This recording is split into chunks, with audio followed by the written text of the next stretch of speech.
Your number one negative thought pattern that is contributing to your anxiety is catastrophic thinking.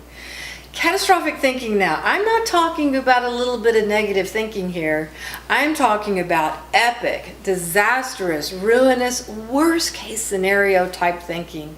You know what I'm talking about. You've probably already done it today. It's sort of like the same old saying, making a mountain out of a molehill. So I'll give you a quick example. Let's just say you walked into the office one day and you noticed that your boss was a little distant. And suddenly you decide your boss's mood is going to be your problem. You begin to think that your boss is mad at you and maybe is getting ready to fire you. Well, if you get fired, then you'll lose your house, you'll lose your car, you'll lose your spouse, no one will like you, and you'll be living under a bridge. Now you just went from your boss seeming to be a little distant to living under a bridge in less than 5 seconds. Now that is catastrophic thinking. It's one of those sneaky little habits that before you know it, it can cause a full-blown panic attack or even a lifelong phobia. It just had to start with one simple thought, and then that led to the next and the next, and before you know it, you are in full-blown catastrophic thinking. So, you might be asking yourself, why is this so bad? Sure, I do it, but why is it so bad? Well, I'm glad you asked, because it's super important you know exactly why this is so bad for you, particularly as an anxiety sufferer. Now, the truth is that thoughts are chemical, but what does that actually mean? Well, it means that when you release a catastrophic thinking thought, your mind and body does not know the difference between that thought is real or imagined. So your brain sends out fight or flight response chemicals like adrenaline and cortisol, and one of two things will happen at this point. Either these chemicals will build up in your system for a surprise panic attack that seems like it came out of nowhere, or after that thought occurs, you begin to immediately sweat, your heart beats faster, you find it harder to breathe, you might even be trembling. And now you're noticing this is happening and you kind of want to start freaking out because you start to worry that someone else might notice, and you might even begin to worry that you're having a heart attack or feel like you're losing your mind, which, by the way, at this point triggers your mind to send out more fight or flight response chemicals, and it's all downhill from there. Whew, that is a nasty, vicious cycle, isn't it? Most people think it was their physical response that gave them the anxiety, but it all started here, right up here, with one simple thought that cascaded into a catastrophic thought. And sometimes it ends up into a full-blown panic attack. Okay, do you want the good news or bad news? Well, I'll give them to you straight. The bad news for anxiety sufferers is that our thoughts are powerful. The good news for anxiety sufferers is that our thoughts are powerful. All right, so let's use our thoughts for peace of mind rather than panic. Sounds pretty reasonable, right? I think so. So right now, though, unfortunately, you have an ingrained catastrophic thinking pattern, and I'm going to give you 3 powerful mind hacks to override that thought pattern and help you establish new patterns of thought that will empower you and help you replace that anxiety with peace, joy, and confidence. Number 1, this is the I.R.S. tool: interrupt, redirect, and self-regulate.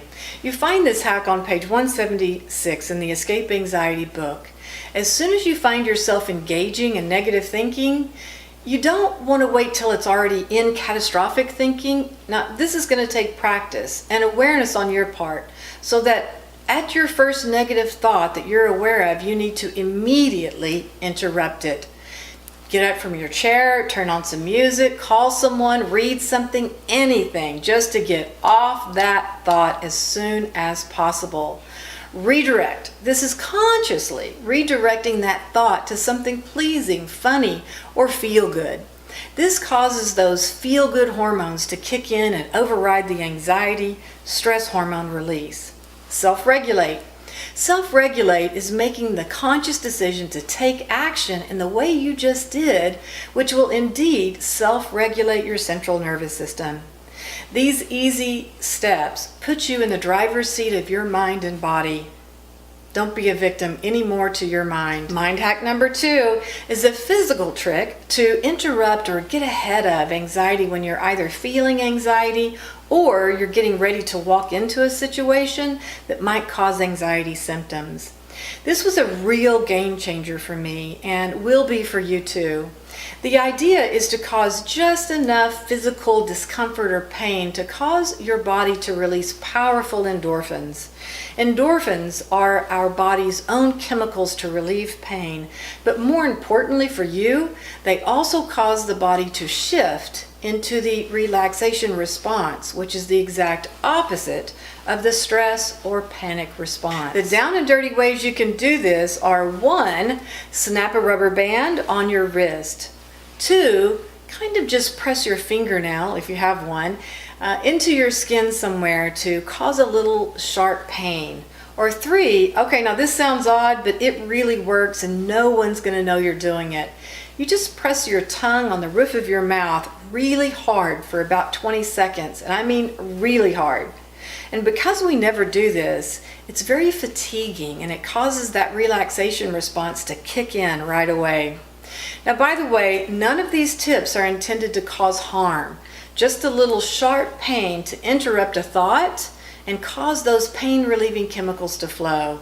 They work. All right, number 3 mind hack is the thought life pie chart. It's on page 159 in my book, Escape Anxiety, 8 Steps to Freedom Through Meditative Therapies. But I'm going to send it to you now in an email so you can use it yourself, and please use it at home with your family. It's a great way to measure your own thought life and your family's as well.